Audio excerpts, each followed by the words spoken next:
Executive Director, Destination Marketing at the Royal Commission for AlUla, is here. Melanie De Souza. Melanie, looking resplendent. I love your coat. How are you? It's a joy to be here. Thank you for having me, Hrishi. And I thought the nice way to welcome you was, would be to play the Aussie lassie, Kylie Minogue. Have you been to any of her concerts or gigs when you were in Oz? To be honest, not, but we're very proud of her and, for that matter, her sister. They've both gone on to do great things, yeah. They have.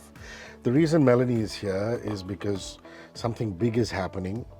The Forever Revitalising campaign for AlUla. It sounds very, very exciting, and she's here to launch it, and we'd love to know from you what it involves.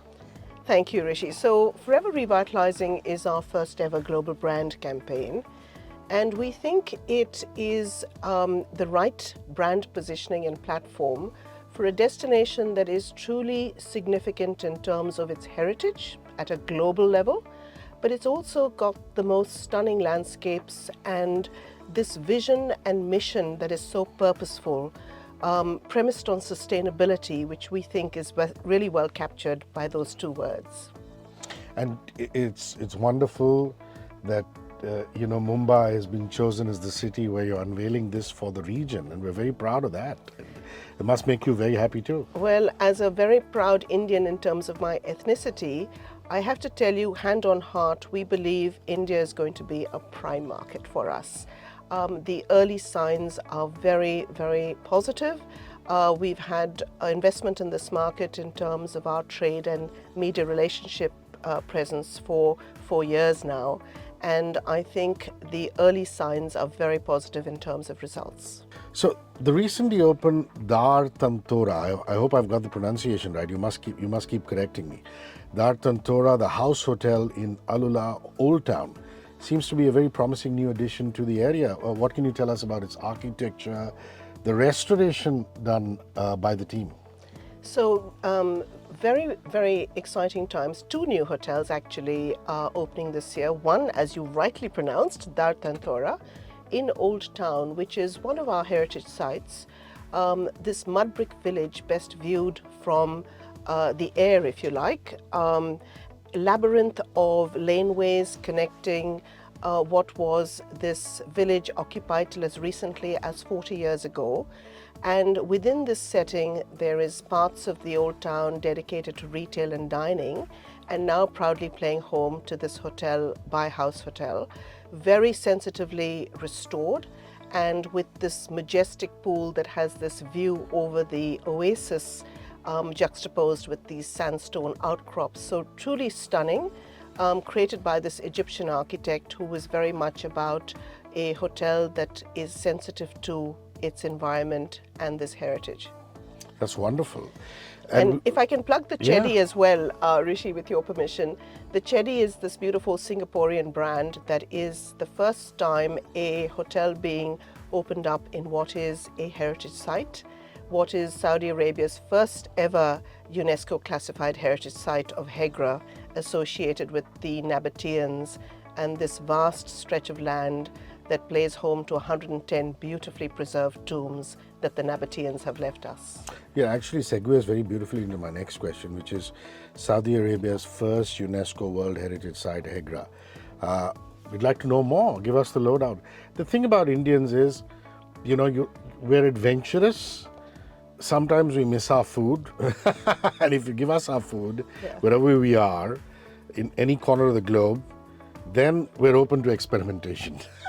And the beauty about this region is there's enough food which is very close to the Indian palate. Yes. And we love our combination of heritage as well as sport. I mean, you'd perhaps ask the average Aussie, and they're very sportily inclined.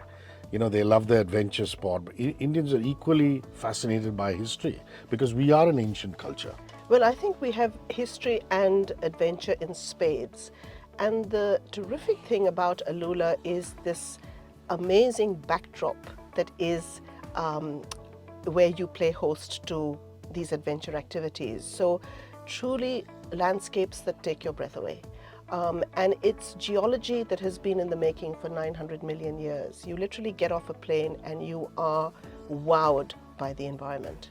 And for us, when it comes to adventure, there's everything from giant swings and zip lines to the most fascinating hikes and trails, ballooning in the morning, and what I strongly recommend, which is stargazing at night. You know, we have these night skies policies, which means that you have this fabulous vista of stars, and this interpretation from local Saudis who tell you about how the Bedouins really used that to navigate in the old days. So fascinating array of experiences in the space of adventure. But when it comes to heritage, the Nabateans are perhaps best known to the Indian market as associated with Petra, because the treasury and monuments like that have had exposure over many years now worldwide. But what the Nabateans have left us in AlUla is this amazing kind of legacy, which is very much about their preoccupation with the afterlife. Beautifully preserved tombs, over 50 hectares of land, and a civilization that was very advanced in terms of its thinking as it related to resource management, as it related to construction, if you like. What they've done in terms of craftsmanship is truly outstanding. And what the world doesn't know much about are the ancient kingdoms of the northwest of Saudi Arabia, the Dadanite and Leonite kingdoms, where there's also the most fascinating lion tombs, which you can see. Lovely. Experience AlUla. Go and check it out. You can find them on Instagram, on Facebook, on LinkedIn, on Twitter, all social media platforms, and start planning your next trip. You briefly mentioned sustainability at the top, and I want to talk a little more about that, how you aim to balance tourism development with the preservation of natural and cultural assets, how you ensure sustainable tourism practices while promoting growth and economic benefits for the region. Most importantly, what you call the AlUla Sustainability Charter. We're not very good with that in India. I mean, the restoration, the preservation, and the sustainability. I mean, we love our heritage, but more often than not, it's just a fresh coat of paint, which is not the way to do it. But we're also proud to say that we have restorers like Abha Narayan Lamba and Vikas Dilavari, who've done a splendid job with the CST, the Victoria Terminus Station, and lots to learn from AlUla and other destinations. So the Sustainability Charter, please. So Hrishi, thank you for that question. Saudi Arabia only opened its doors to tourism about 4.5 years ago. And as part of 2030 and the vision, this was about diversification of the economy away from oil, and tourism very much earmarked as one of the sectors that can spearhead growth. So we've had the chance to really learn from the destinations that have done it right and those that haven't. And as part of our vision for sustainability, we're very much about capping visitor numbers at 2 million by 2035. And in everything we do, it's about starting off with the premise that we are custodians of this very rich heritage, both natural and cultural, and it's about preservation and it's about conservation. If I look at the work being done by the natural heritage and wildlife sector, for example, it's about regeneration of vast tracts of land to hopefully be able to reintroduce successfully the fauna and flora of yesteryear, including, we hope, in the not too distant future, the Arabian leopard, a threatened species. And then when I think about our endeavor with the community, we believe the community have to be front and center of the economic benefit that we're hoping to generate. So for us, it's about how do we upskill them, how do we ensure that they have pathways for economic prosperity, and the work that's being done in sectors like the arts, for example, to revive old traditional handicrafts and crafts is just stunning. So sustainability very much permeates through our thinking, whether it's the approach to programming, whether it's the approach to the natural and built environment, and to the partners that we choose to work with. That's lovely, that's lovely. Okay, I want to come back to the adventurous tourist. You gave us a little bit of an inkling, again, a teaser at the top. I call them the energetic millennials and the Gen Z. And I believe AlUla has a wide variety of attractions. There's a balloon adventure, which I'd like you to tell us about. Luxury hospitality, which you did tell us about in terms of the Art Tantora, but a little more. Local artistry and craftsmanship. And I'm so glad that you just mentioned you're promoting that in a big way, and of course the vibrant food and beverage scene. And so handhold us through what we can expect. Sure. So if I start with adventure, you know, the downside of ballooning is you've got to get up really early in the morning. But the upside is breathtaking landscapes, including, if the winds are in the right direction, these aerial views over Hegra. And so I definitely recommend that. But, you know, the walks and trails that you can do with the likes of Husak Adventure or any of our other adventure operators gives you the chance to really immerse in the landscape and be told that richer, deeper story about the fauna and the flora of this amazing destination. For me, depending on how much you're an adrenaline junkie or not, we have it in spades. So think of a giant swing where you're 85 meters above the earth and you're in this 75-meter arc swinging between these majestic canyons. Wow. You know, so I think the litany of things you can do in the adventure space is just there. The giant stairway to heaven, as I affectionately call it. I mean, honestly, it's not for the faint-hearted like me, but for those adventure junkies, more power to you. As far as luxury is concerned, the other hotels that I want to just flag are Banyan Tree and Habitas, both of whom share our sustainability charter, both of whom have stunning settings in the Ashar Valley, which is also home to Mariah. And in Instagram, you would have seen Mariah, this beautiful multi-purpose venue, completely mirrored, was in the Guinness World Book of Records for the largest mirrored building in the world. And the architects from Italy, really, when they were commissioned to do this building, said, we can't compete with the landscape, we've got to pay homage to it. And it is one of the most stunning pieces of creative expression in the desert. And food and beverages, I mean, is there enough for both vegetarian as well as non-vegetarian sensibilities? There sure is. And for the Indian traveler, there's a couple of Indian restaurants, but there's also places like Saffron, the Thai restaurant in the Banyan Tree, and a real smorgasbord, I think, of offering when it comes to cuisines. We have a pop-up at the moment with Alain Ducasse, in the Oasis. And the Oasis is very much the lifeblood of AlUla, where we're really trying to hone in on this concept of oasis to table. So it's about fresh ingredients, and whether you think of the 29 varieties of citrus that we have, our local Barney dates, the amazing produce, for us it's about how do we have that as part of our vision for cuisine, and ultimately for an agricultural sector that, after tourism, is a key driver of the economy. Would you have a website that people can go to, or would you suggest that social media be the best way? ExperienceAlUla.com is our website. Okay, I'm going to repeat that very slowly for you guys. If you're driving, ExperienceAlUla.com. Experience AlUla is where all the social media is. This is ExperienceAlUla.com. And will that also take them to your partners so that they can book trips and help them plan? I'm very pleased to say that the work that our digital team have done more recently is upgrade of our website, and certainly e-commerce enabled, so you can go through to partners and actually book. Melanie, I want to just go through the heritage and the monument piece a little more. Jabal Ikmah, tell me about Jabal Ikmah, please. Wow, this is the legacy of ancient civilizations.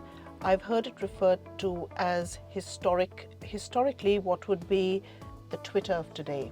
Wow. The most amazing rock art and inscriptions, languages that go back to Aramaic and Dadanitic, the earliest forms of Greek and Latin, and what really is carved in those rocks is the times and lives of people who have called AlUla home over the millennia.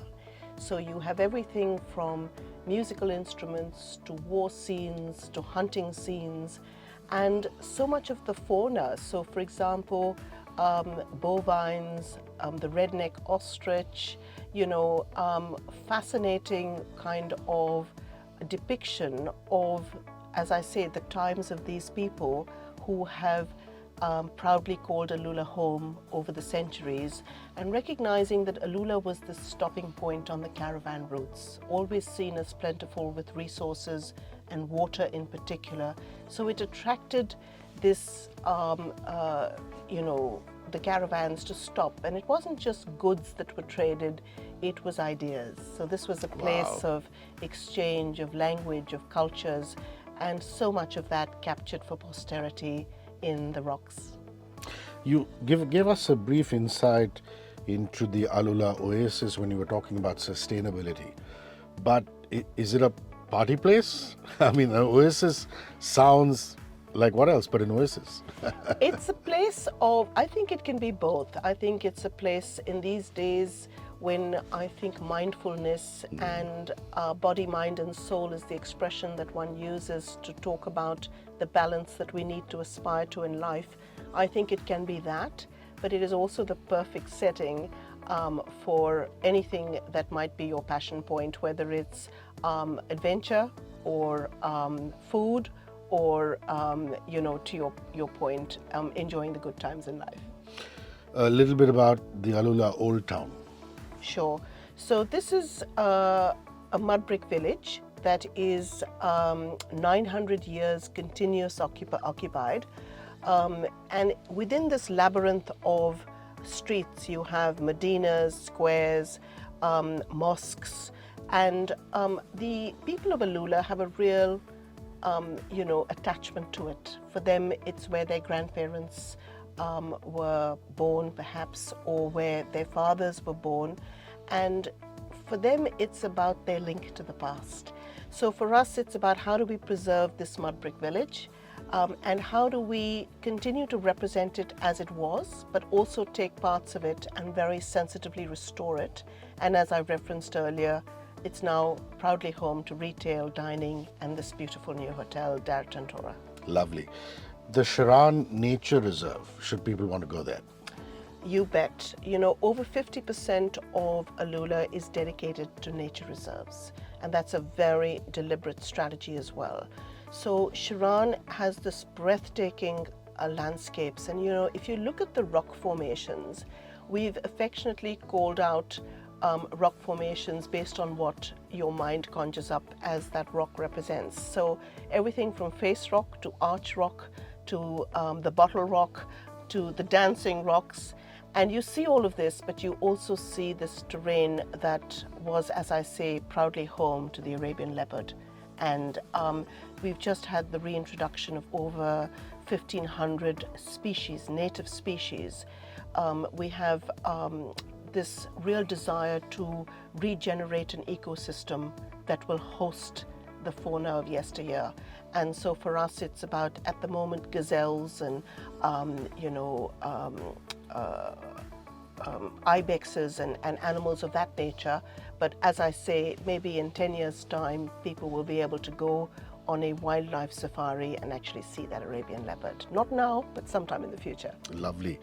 And you know that Indians have a natural affinity towards the elephant. In fact, Mumbai, the city we're broadcasting out of, one of our favorite gods is the elephant-headed god. Ganesh. Ganpati ji. Yes. So the elephant rock, what can one find there? Thank you for reminding me. This is actually now very, very synonymous, almost kind of competing with Hegra, which is our iconic Nabatean tomb, as the icon of AlUla. And it is against that setting that you can sit back in winter, have a smoke of shisha, enjoy a few drinks, and just take in the starry nights. So really stunning.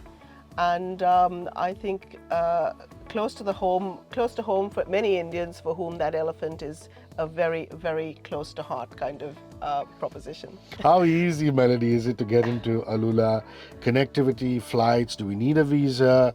I'd love insights into all of those. Yeah, I think very important question. And certainly it's a lot easier now than it used to be. So electronic visas available. If you have a Schengen visa or a US visa, no issue at all. Otherwise, honestly, just go to VFS and go through the process there, and it's pretty easy. So I think accessibility from a visa protocol perspective, not a problem. And in terms of flights, you have good connectivity. Saudi over Riyadh or Jeddah, one stop, even Medina, quite frankly, and then you can drive down to AlUla. But also we've recently had a real spurt of growth with international carriers. So Emirates over its hub in Dubai with Fly Dubai flying Dubai AlUla, and then Qatar Airways from Doha, one stop as well to AlUla. So Bahrain as well is now online with Gulf Air. So really good connectivity and proximity. You know, when Indians are thinking as they do about shorter getaways, long weekends or whatever, I think it's a very doable proposition. Yeah, wonderful. Now, this is, guys, if you're not in the tourism and travel business, you should know this. DMC means Destination Management Companies. Now, you recently announced the appointment of 5 new DMCs, which is Destination Management Companies, which you call your list of AlUla preferred travel partners, emphasizing the ancient city's growing allure for global travelers seeking unique and enriching experiences. My question to you, Melanie, is what is your brief to your DMC partners when you sit across the table and you talk to them? What do you hope to achieve in your partnership with them?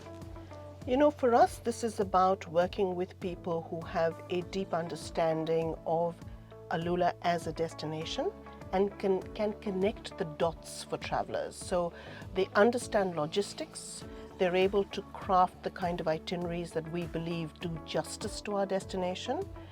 They're committed to AlUla in terms of employing local people who can talk confidently and represent the destination that people have come to visit.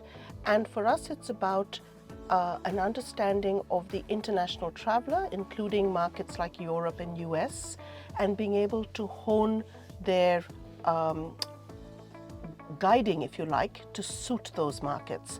So for us, this is about quality itineraries. It's about being able to deal with customers in terms of service levels that are expected from the most discerning of travelers. And we've got an assortment there now of DMCs that cater to diverse audiences, from FIT to MICE to business, and who have experience in hosting this wide array of global markets. Wonderful. Festivals, from music festivals to art festivals to sports competitions, AlUla is picking up speed with events, making its mark on the global map. Tell us about some of the interesting festivals that you've organized, you've hosted at AlUla, which you think that Indians, people of this region will really enjoy.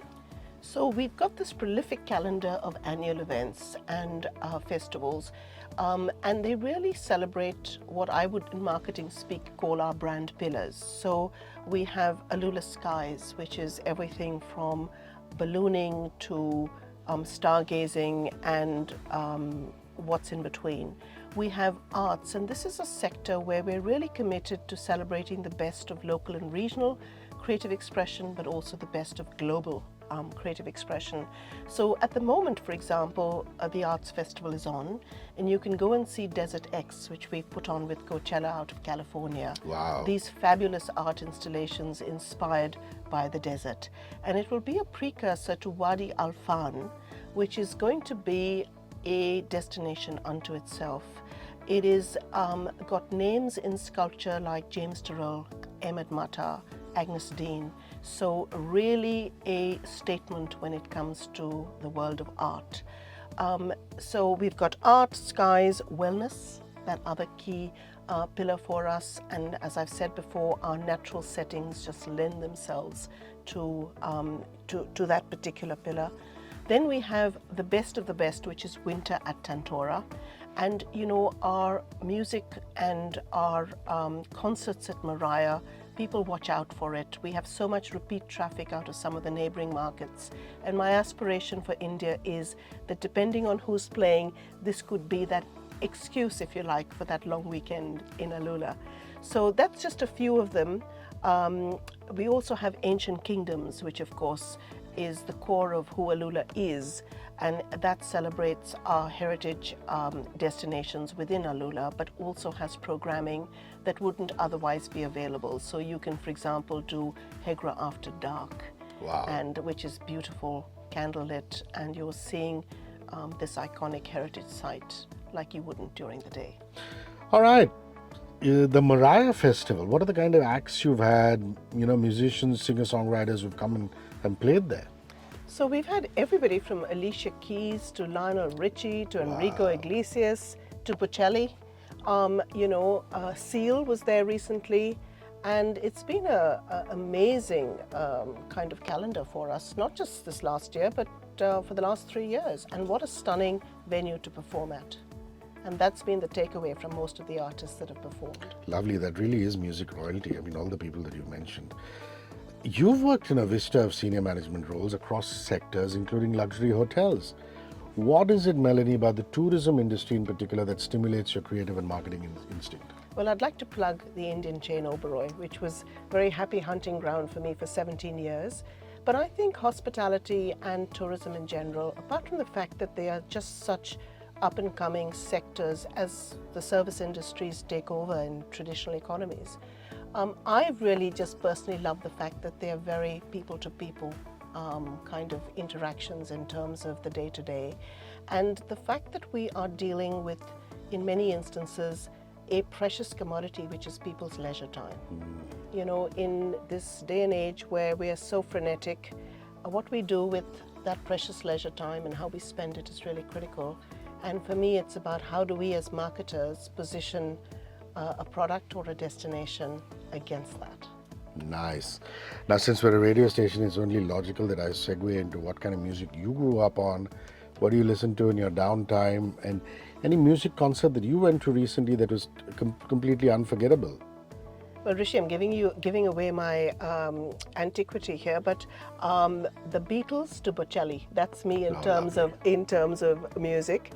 And I had the privilege of being with colleagues at the ILTM in Kannan, which is the luxury travel mart, and we took the time one evening to go to the Adele concert. Wow. And what I love her anyway, but I think what really struck me was she was so down to earth. The way she engaged with her vast fan base there was just so touching. She really talked to people, not from a I'm up here and you're down there kind of perspective, but very much one-to-one. And that's what appealed to me. The person and I that love she that, came across. she talks about body positivity. I mean, she's the first pop artist who said, you don't have to be size 0. You can embrace the way you are and yet become a star. And she can laugh at herself. And, a lot of people who've made it in life and celebrities, I don't think they've forgotten how to do that. She could do that, and she did that in spades, which was really appealing. Wow, wonderful. Big soaring ballads with Adele. That must have been quite an experience. She was brilliant, I want you to actually, in a sense, summarize what we've talked about. Why do you think Indians will love AlUla? Why is it a must-see destination for us Indians? Well, if you're after heritage, culture, nature-based activities, toss in music, festivals like Azimuth, which are all-night longers. So there you go, Hrishi, appealing to your audience. And everything in between, arts. We have this amazing programming going on in the space of arts and creative industries. But most importantly, you're talking about a country that is proud to be able to, at long last, showcase their homeland to the international audience. And the genuine warmth and hospitality that is something you associate with us Indians. Let me tell you, you get that in spades in Saudi Arabia. So if there is an excuse to come, trust me, it's the people. Lovely, lovely. So beautifully put. Guys, it's Experience AlUla, AlUla.com. Experience AlUla on Instagram, Facebook, as well as Twitter. Go check out and start planning your next trip. It will be truly wonderful. Melanie De Souza, thank you so much for rolling by. It's been such a wonderful morning spent with you. It's been a privilege. Thank you. Lovely to meet you, Hrishi. And see you soon. See you soon. 94.3 Radio 1.